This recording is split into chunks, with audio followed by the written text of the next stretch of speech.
It's now a pleasure to introduce the other Senate candidate, the incumbent. You heard earlier from his surrogate, but Senator Sherrod Brown is here, so let me invite him up.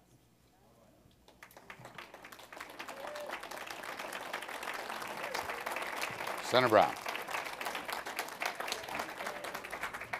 Good to see you. Thank you, and thank you all for being here. Those of you from Ohio, welcome to the capital city. Those of you from Columbus, good to see many of you. And from around the country, we're honored that you would choose Columbus and you would be here in our great state. First of all, thank you for your activism.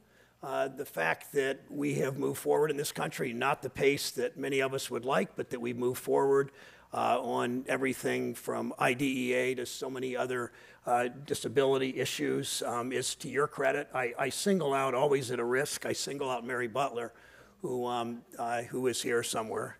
And she is, of course she's here, and she will make her presence known. And Mary, I've known Mary about 20 years, and she is like so many advocates. She just doesn't take no for an answer, and she doesn't let you weasel on an issue. And she, that's how things happen in this country. And so I multiply Mary times X number of people, and thank you.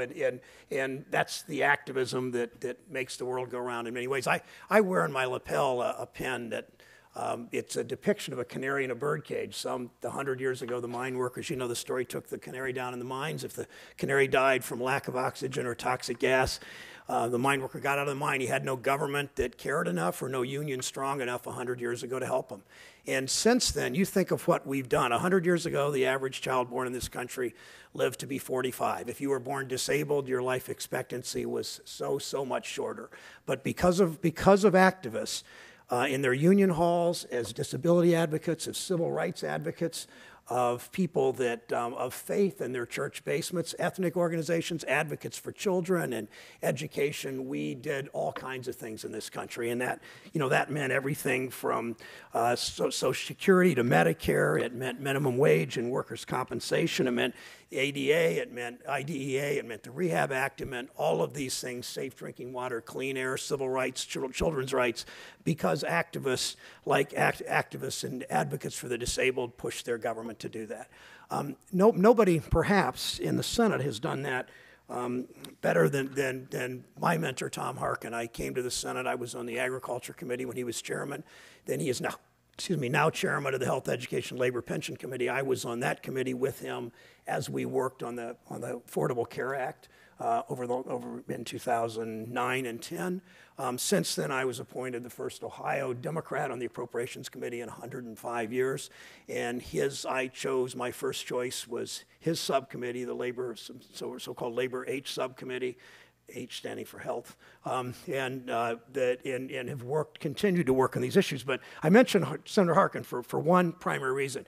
About 4 years ago, Senator McCain was, as you know, running for president. Senator McCain was one of the two congressional appointees, a senator and a House member, to the Gallaudet Board of Directors, I guess it's called. And Senator McCain thought he should get off because of his time constraints running for president. And Senator Harkin said, "Would you like to be on that board?" And I said I would consider it an honor. Gallaudet, as you probably know, was founded and signed into law by Abraham Lincoln. It's the only university of its kind, really, in the world. And here's a story. The reason I bring that up, I want to tell you a story. It happened in Columbus. A young man who had graduated from Gallaudet had gone through the Columbus public schools. He was deaf, obviously. I guess not obviously, but he was deaf. And he spoke to our group, through an interpreter, and a group of people at a reception in Columbus that some local people had held because one of their own, an Ohioan, was on the Gallaudet board. And what he said, he talked about his time in growing up in a family that was very good to him, in a community that was good to him, but he always was isolated because he was often the only deaf kid in the group, in the class, among his playmates in his church. And he said when he went to Gallaudet, and this was in a speech 3-4 years ago, he said, when I went to Gallaudet and I saw other people, he said, it was an oasis for me. Because he said it was the first time in my life when people really understood me and what I did and what was happening in my world. And thank you. Well done. I still need to work on sign language because I don't know that well enough. But I think that, but what this experience in Gallaudet has taught me is it's only strengthened my belief in the way my mother raised me and my father raised me, that every individual absolutely has the right to be a full member of our society and absolutely has the right to realize his or her full potential.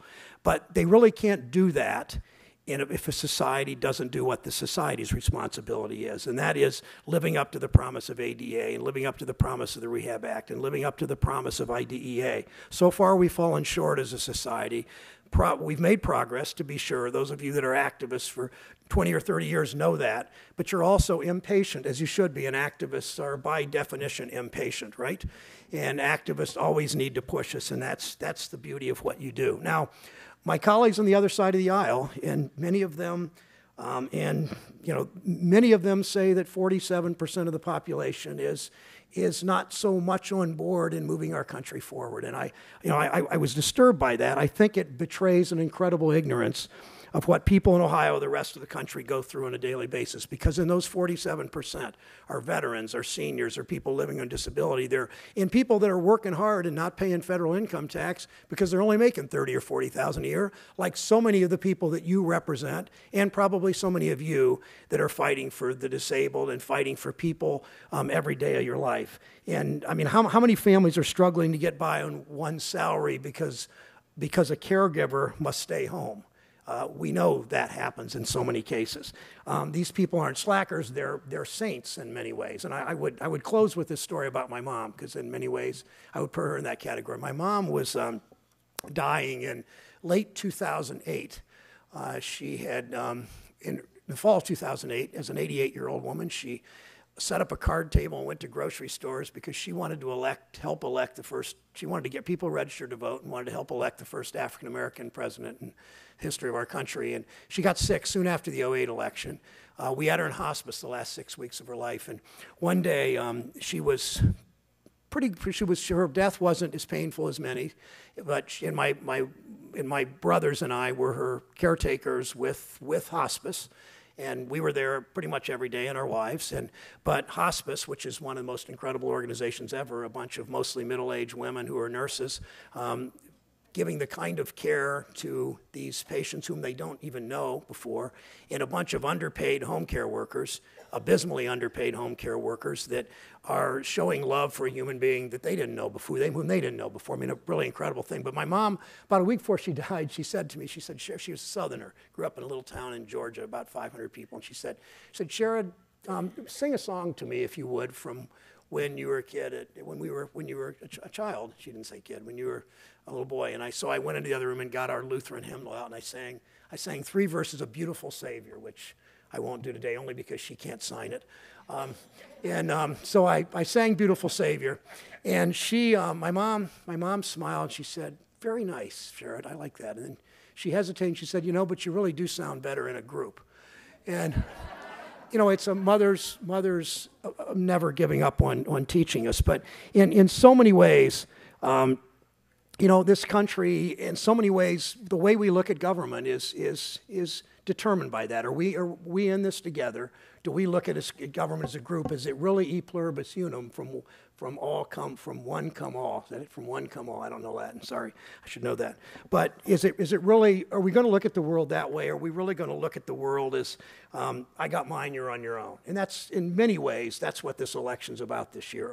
Are we going to cut Medicaid and Medicare and say, sorry, you're on your own? We're going to cut Head Start and Pell Grants and say, go borrow money from your parents to start a business when you're done with college? Are we going to work together and make sure that Medicare and Medicaid and Social Security and Pell Grants in all are really there for everyone? And that in so many ways is the difference in this election, whether it's my race, the presidential race, or any of these races up or down the ballot. Now, I'll close with this.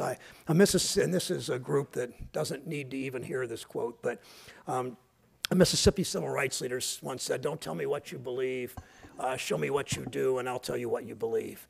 And it's pretty clear that the Mary Butlers of the world, and so many of you, what you believe, what you care about, what you fight for, and I am grateful to you for all of that. Thank you.